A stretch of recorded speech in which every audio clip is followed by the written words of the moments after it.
Over the last few years, Israel has started to flip out at the overhyped threat of Iran and its non-existent nuclear weapons.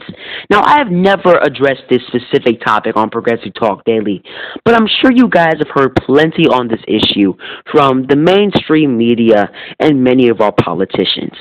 Well, if you heard anything from these fools, I can safely say that you have been lied to. You've probably heard the exact same talking points. Oh my God, Iran? Oh, it's trying to build a nuclear weapon underground somewhere in a deep, dark tunnel.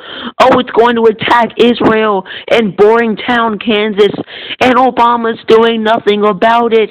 Ah, fear, fear, fear, the sky is falling. Come on, man. But continuing on, it has been non-stop fear-mongering and complete fabrications on this topic of Iran and its nuclear program.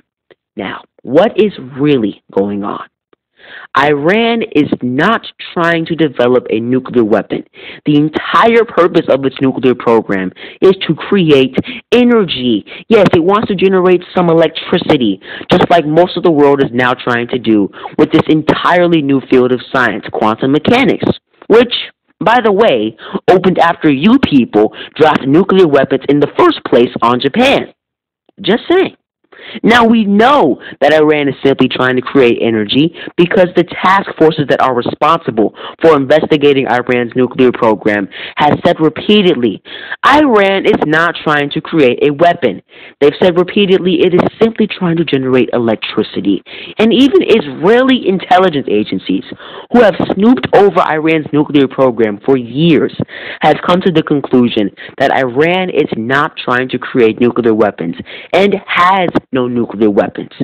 And these organizations told the man of the hour, Benjamin Netanyahu, the leader of the country where these intelligence organizations operate, Israel, they told Netanyahu the truth.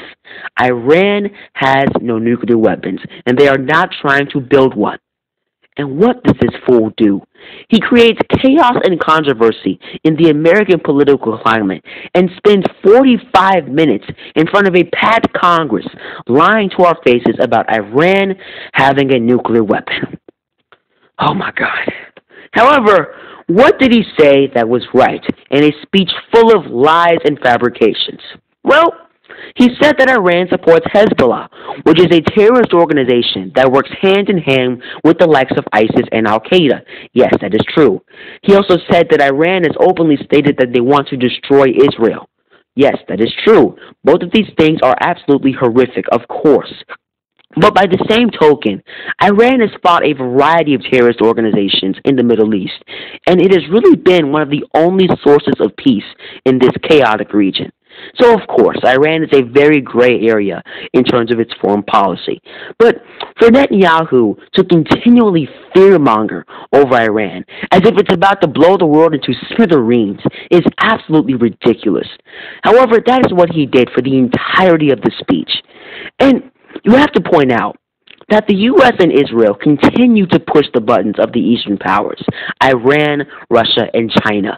Eventually, pushing buttons will escalate into something much worse, like a military conflict or even a world war. Benjamin Netanyahu today continue pushing the narrative of Israel as some sort of fragile nation in the middle of all these dirty brown Arabs. That is absolutely absurd. Israel is the only nation in all of the Middle East with a nuclear weapon, and since 1949, it has received $234 billion in military aid from the United States. But you're going to sit here and say that there's some sort of fragile little girl in the center of all these angry, radical Middle Eastern men. Come on, man. Therefore, when Benjamin Netanyahu makes silly and foolish speeches like these, trying to picture Iran as these Muslim goons, you're only making things worse for Israel and its relations in the Middle East. You're already committing a genocide of their people in Palestine. But now you're trying to create beef in an area where there simply isn't. Both the U.S. and Israel are treading on thin ice with this issue, and this speech only exacerbated the problem.